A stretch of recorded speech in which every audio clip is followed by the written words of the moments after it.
Assalamualaikum warahmatullahi wabarakatuh dan salam sejahtera. Hai murid-murid, bersua kita kembali dalam PDPR 5.0 dalam mata pelajaran Bahasa Melayu tahun 3. Apa khabar murid-murid pada hari ini? Cikgu harapkan agar kamu semua sihat dan telah pun bersedia untuk memulakan sesi PDPR kita pada hari ini. Baiklah, seperti biasa, anda ditemani oleh saya, Cikgu Fizu. Baiklah murid-murid, pada hari ini kita akan belajar unit 21 untuk tajuk Bumi Bertuah dan subtopik kita ialah kata bantu. Sebagai rujukan, anda boleh buka buku teks jilid 2, muka surat 62. Objektif pembelajaran kita pada hari ini ialah memahami penggunaan kata bantu mengikut konteks dan kriteria kejayaan pula membina sekurang-kurangnya 3 ayat menggunakan kata bantu mengikut konteks.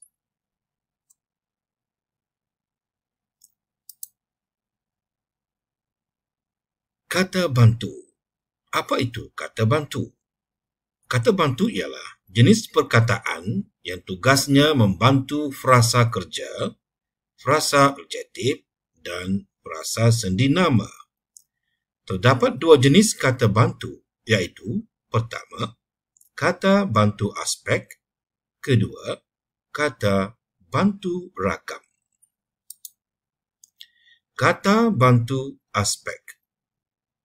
Kata bantu aspek ialah kata bantu yang menyatakan atau menerangkan sesuatu perbuatan dari segi masa sama ada belum atau sedang dilakukan.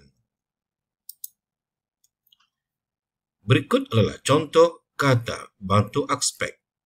Yang pertama, telah. Kedua, sudah. Ketiga, pernah. Keempat, sedang.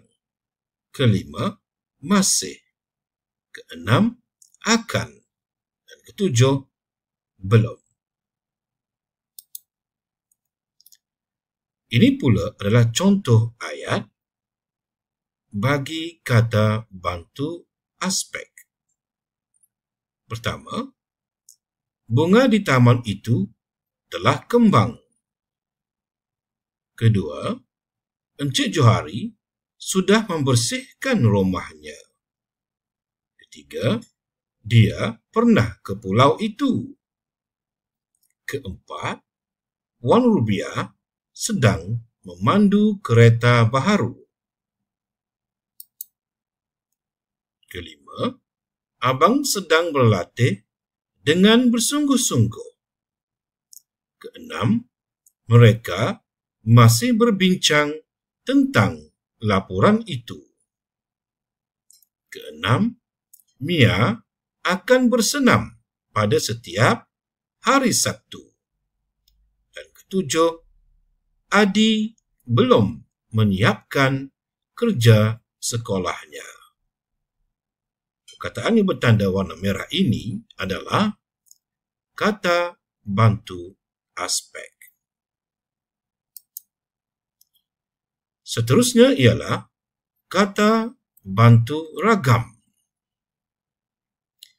Kata bantu ragam ialah kata bantu yang menyatakan atau menerangkan ragam perasaan yang berkaitan dengan perbuatan yang dilakukan.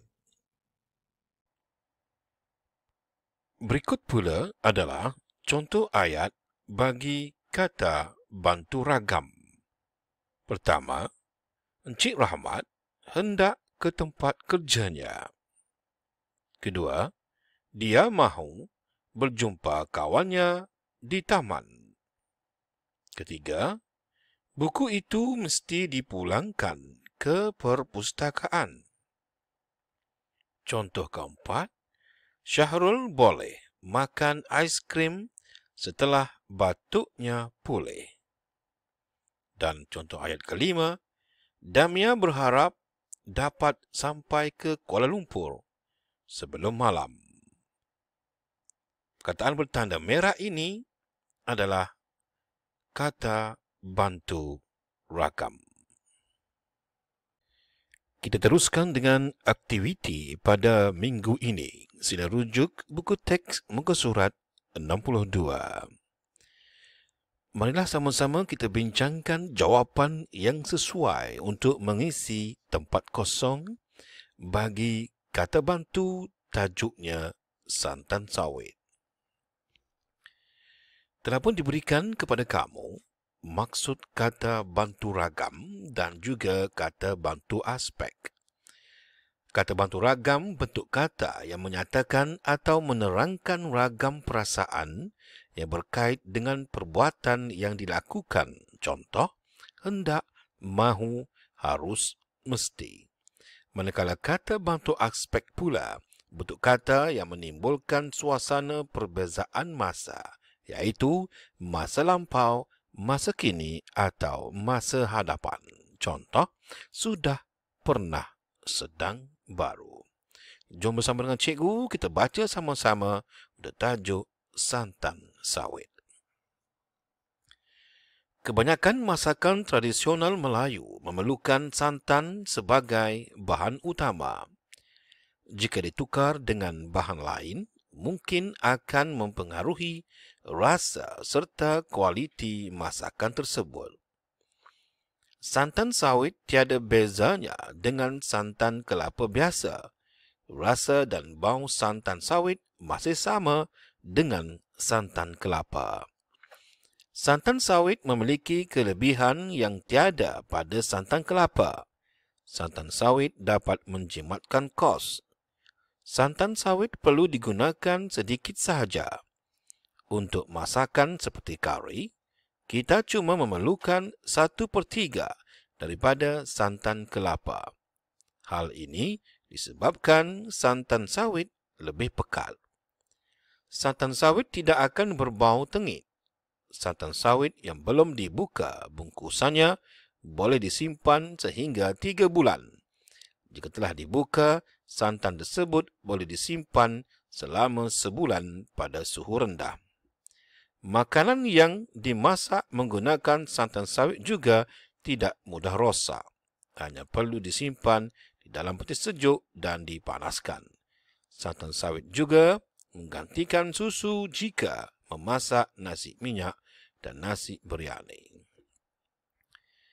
Perkataan berwarna telah pun diberikan kepada kamu, iaitu warna hijau ini adalah kata bantu ragam dan warna merah adalah kata bantu aspek. Apakah jawapan sesuai untuk kita isikan di tempat kosong ini? Makanan yang telah dimasak.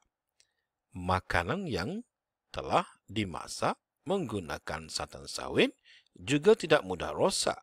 Hanya perlu disimpan di dalam peti sejuk dan dipanaskan. Untuk jawapan yang pertama.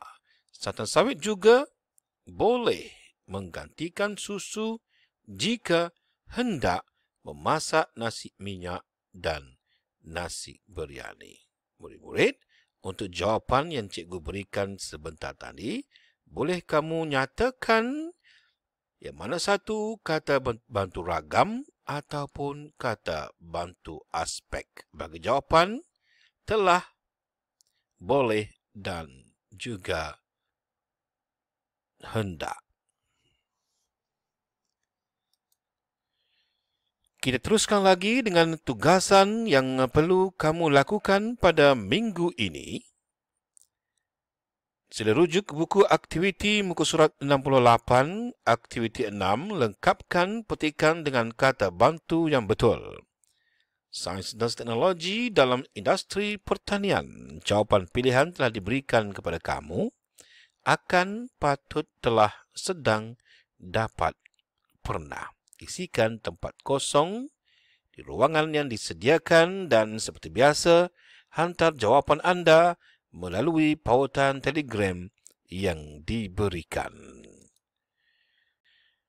Tahniah dan syabas cikgu ucapkan kepada kamu kerana telah berjaya menamatkan sesi PDPR Bahasa Melayu pada minggu ini. Semoga kita berjumpa lagi. Saya Cikgu Fizu mengundurkan diri. Wabillahi taufiq wal hidayah. Wassalamualaikum warahmatullahi taala wabarakatuh. Jumpa lagi.